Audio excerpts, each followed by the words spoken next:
Hello guys, welcome to my channel macro receptor. तो आज हम डिस्कस करने वाले हैं topic that is called reciprocating compressors. Clear. तो कंप्रेसर दो तरह के होते हैं basically. First one is called rotary compressor, second is called reciprocating compressor. So in this lecture we will be discussing about reciprocating compressor, that too of a case with clearance volume. Clear. तो इसके दो case हैं. One is the case without clearance volume, that I will do later. So in this lecture we will be discussing about the case of work done by the reciprocating compressor with clearance volume. Clear? So first of all, what is basically clearance volume? Clearance volume क्या होता है? It is volume that remain inside the cylinder after the piston reach the end of its inward stroke. Clear? So piston में all of you know that we have two dead centers. First one is called TDC. Second one is called BDC, that is called bottom dead center. So these 2 points basically represents the extreme position of the piston in the cylinder. It means if the piston moves in the upward direction, the maximum position it can attain, that is called TDC. And if the piston moves in the downward direction, maximum position it can attain in the downward direction is called BDC. So these two things represents the extreme positions of the piston in the cylinder. So when the piston is at TDC, clear, और we can say जब आपका piston जो है invert stroke में जा रहा है, तो अगर हम बात करें in terms of invert stroke, there is called invert stroke, और एक टर्म क्या होती है आउटवर्ड स्ट्रोक की. तो इसमें कंफ्यूज नहीं होना आपने. Clear. Whenever I am using the word invert stroke, it mean जो मेरा पिस्टन है वो कहाँ से कहाँ मूव कर रहा है, वो बॉटम से टॉप की ओर जा रहा है. Clear. And outward stroke basically means that the piston is moving in the downward direction towards the BDC. Okay, so when the piston is moving towards the inward stroke, it means the piston is moving towards the TDC, top dead center. जब उसने TDC को attain कर लिया है, उसके बाद जो volume बचा सिलेंडर का, the volume that remain inside the cylinder, that is called clearance volume. Clear.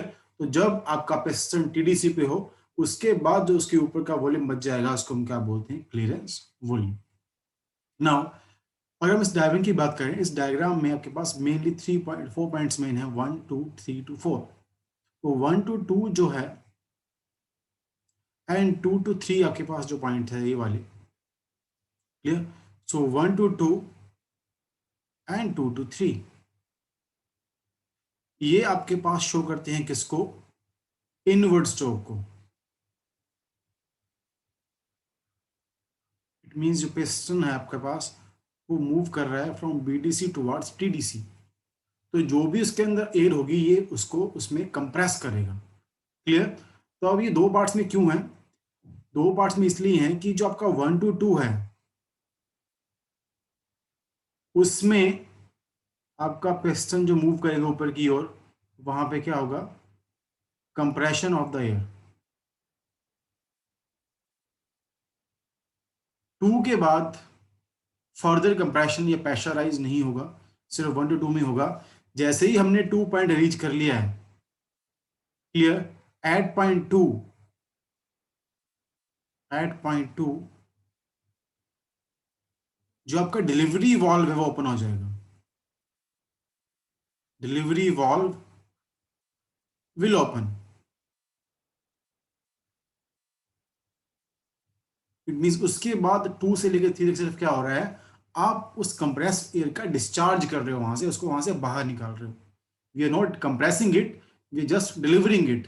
That is again happening in the return stroke, inward stroke. तो इनवर्ड स्ट्रोक में पिस्टन मूव करेगा from BDC to TDC, but वो दो parts में है.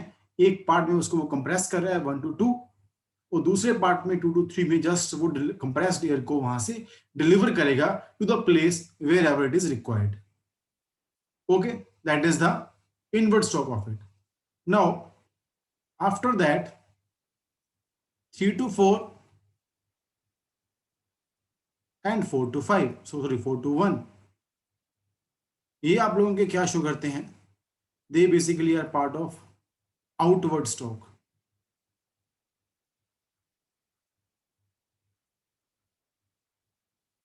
Now why outward stroke, ये भी दो पार्ट्स में है. Clear. In the first part of it 3 to 4 में क्या हो रहा है, पिस्टन मूव कर रहा है नीचे की ओर, बट अभी सक्शन स्टार्ट नहीं हुआ है एयर का बाहर से। क्लियर? 3 to 4 में सिर्फ जो .3 पे आप आ चुके हो, यहाँ पे .3 पे आने के बाद the piston is at TDC। तो .3 जो है वो क्या शो करता है कि ये TDC पोजीशन है। अब इसके बाद पिस्टन जो है वो मूव करेगा नीचे की ओर। तो TDC के बाद जो वॉल्यूम बच गया सिलेंडर में, वो सारा क्या है, क्लियरेंस वॉल्यूम है। तो एट .3 जो हम वॉल्यूम शो करते हैं यहाँ पे, ये वाला वॉल्यूम 3 पे, अगर हम इस लाइन को नीचे यहाँ पे लेके जाएं, तो ये क्लियरेंस वॉल्यूम बेसिकली क्या है, ये वाला जो वॉल्यूम आपका, this one is known as clearance volume. Clear? उसी को शो कर रहा है वो क्लियरेंस वॉल्यूम को V3 से। Clear? So clearance volume basically is shown by V3। Clear? तो इसको आप VC बोल लीजिए या फिर V3 बोल लीजिए, बोथ आर सेम। तो ये जो आपका स्ट्रोक 3 to 4 है, इसमें वो जो एयर है, क्लियरेंस वॉल्यूम की जो एयर है जो इसके अंदर बच गई है, वो एयर एक्सपेंड करेगी स्ट्रोक में 3 to 4 में। कब तक एक्सपेंड करेगी? जब तक पिस्टन के अंदर, यहां पे मैं बोल दूंगा आपको, 3 to 4 में एयर विल एक्सपेंड। अभी कौन सी एयर है? Air of the clearance volume. Clearance volume के अंदर आपके पास जो एयर बच गई वो एक्सपेंड कर रही है। कब तक कर रही है? जब तक पिस्टन के अंदर आपका प्रेशर P1 अटेन नहीं हो गया। एक्सपेंशन हो रही है तो प्रेशर ड्रॉप करेगा। कितना ड्रॉप करेगा? जब तक आपने P1 अटेन नहीं करा है। जैसे ही हमने P1 अटेन कर लिया है, at that point of time 4 point के ऊपर आके, एट .4 जो आपका इनलेट वाल्व है वो ओपन हो जाएगा। इट मींस अब आपकी जो सक्शन है एक्चुअल में वो स्टार्ट कहां से हुई? 4 से हुई, बिकॉज आपका वॉल्व भी 4 पॉइंट पे आके ओपन हो रहा है। क्लियर? उससे पहले सिर्फ एक्सपेंशन हुई क्लियरेंस वॉल्यूम वाले एयर की। नाउ फ्रॉम 4 to 1, 3 to 4 क्या एक्सपेंशन है। Now from 4 to 1 actual air from the outside will be sucked inside the cylinder. तो 4 to 1 में आपके पास क्या है? प्रेशर कांस्टेंट रहेगा। तो जब आप डिलीवरी कर रहे हो 2 to 3 में, तब भी आपका प्रेशर कांस्टेंट है, तो P2 is equal to P3 ही है यहाँ पे इस लाइन के ऊपर। और जब आप उसे सक्शन कर रहे हो 4 to 1 में, तब भी क्या आपका प्रेशर सेम है, तो P1 क्या है? इज इक्वल टू P4 है।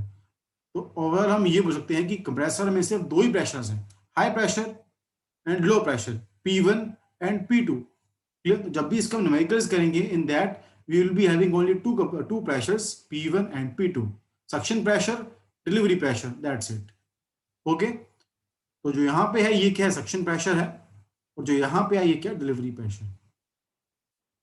तो 4 to 1, 3 to 4 में ये हो गया, और 4 to 1 में आपके पास क्या हो रही है? Actual suction of air, actual suction. Okay? तो अगर हम यहां से बात करें कि अगर आपको पूछा जाए कि what is the value of work done, तो जो आपके पास एक्चुअल वर्क डन आया उसकी वैल्यू क्या आएगी? एक्चुअल वर्क डन जो है वो एरिया इस कर्व के अंदर जो आ रहा है 1 2 3 4 के अंदर, ये वाला, वो हमने निकालना है। It is basically area 1 2 3 4, but वो किसकी इक्वल आ रहा है? It is equals to 5 1 2 6।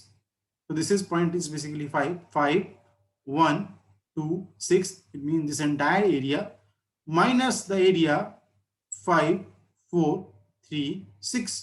तो ऑब्वियसली अगर आप 5 1 2 6 में से 5 4 3 6 को माइनस कर दो, तो आपके पास आ जाएगा एरिया 1 2 3 4।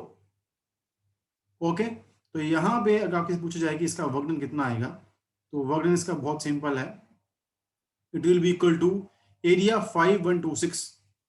नाउ जो आपके पास यहां पे कंप्रेशन हो रही है, या फिर जो यहां पे आपके पास एक्सपेंशन हो रही है, क्लियर? ये दोनों ही क्या है? They are both polytropic. It means they are following the relation that PV raised to power n is equals to constant। Clear? So for a polytropic process, we know what is the value of work done. It is nothing but n over n minus 1. Clear? 5 1. तो first point कहां पे आ रहा है? 5 से 1 पे है, तो pressure at this point is P1 और वॉल्यूम कितना है? V1, क्योंकि हम 1 से बोल रहे हैं. 5 1. Clear? Ratio will be P2 upon P1 raised to the power n minus 1 over n minus 1. This is the work done for this area. Minus work done for the area 5 4 3 6. So it is again same polytropic. So n upon n minus 1 multiply by 5 to 4. So at 5 to 4 the pressure is P1. Now what is the volume? It is basically at point 4. The volume will be V4. So it will be P1 V4. But the ratio of the pressure ratios will be same because we have only two pressures. So P2 upon P1 raised to the power n minus 1 upon n minus 1. This is the value of work done for a polytropic process that we've already discussed. Okay. So from now, what basically is the value of work done? N upon n minus 1 is a common term. P1 is also common. V1 as it is minus V4 from this side because that is not common. Multiply by the pressure ratio is common. So multiply by P2 upon P1 raised to the power n minus 1 upon n minus 1. So this is the final formula of work done for the case of reciprocating compressor with clearance volume. Now from this, if somebody asks you guys that what is the value of swept volume? Clear? So if somebody is asking what is the value of swept volume? Swept volume जो है वो कहां से कहां आएगा? जब आपका piston move करा from TDC to BDC. So TDC basically कहां पे था? पॉइंट 3 पे, और ये क्या है आपका पॉइंट 1 BDC है. तो सॉफ्ट वॉल्यूम कितना आ गया आपके पास? V1 से लेके V3 तक का जो वॉल्यूम है तो कितना आ जाएगा वो? It will B V1 minus V3. This is my soft volume. Okay. But actual में जो सक्शन स्टार्ट हुई वो कहां से हुई? 4 से हुई. तो उसको हम क्या बोलते हैं? इफेक्टिव स्ट्रोक वॉल्यूम और soft volume. That is only from 4 to 1. So it is V1 minus V4. So this must be clear to you that we have a swept volume and we have effective swept volume. Both are different. Clear? If it is only swept volume, then it is V1 minus V3. If it is effective swept volume, it is V1 minus V4. So that is why अगर हम देखते हैं the formula of work done from here, जो आपका work done है उसकी value किसकी equal आ रही है? V1 माइनस V4 काउंट कर रहा है वो. तो V1 माइनस V4 एक्चुअल में क्या है? It is the effective stroke volume और इफेक्टिव स्वेप्ट वॉल्यूम. तो कंफ्यूज नहीं होना है इसको आप लोगों ने. Stroke volume and swept volume both are same. Okay. It is just basically the way of representing it. So swept volume is from 3 to 1 and stroke volume is basically effective stroke volume is basically from 1 to 4. Clear? And what is the total volume of cylinder? जिसको हम क्या बोल रहे हैं? यहां से लेके यहां तक V1. It is nothing but the clearance volume plus the swept volume. So this entire thing plus this entire thing basically is VC plus VS, that is called total volume V1. So this is how basically we can find the value of work done. अगर आपको power निकालना हो यहां से, the power formula will be W into NW over 60. that you guys know. Clear? जो NW है वो क्या है? Number of working strokes. वो N की इक्वल आएगा अगर आपका कंप्रेसर कैसा है? सिंगल एक्टिंग है, and it will be equal to 2 times N if the compressor is double acting. Question में आपको मेनली क्या आएगा? वर्क निकालिए, पावर निकालिए, that's it. So that is how you can understand the concept of reciprocating compressor with clearance volume. Clear? So that is all for today. We will be meeting up with one more video of reciprocating compressor without clearance volume. Clear? Thank you very much. Please, if you guys like the video, share the video with your friends and please subscribe to my channel, that is Macro Receptor. Thank you.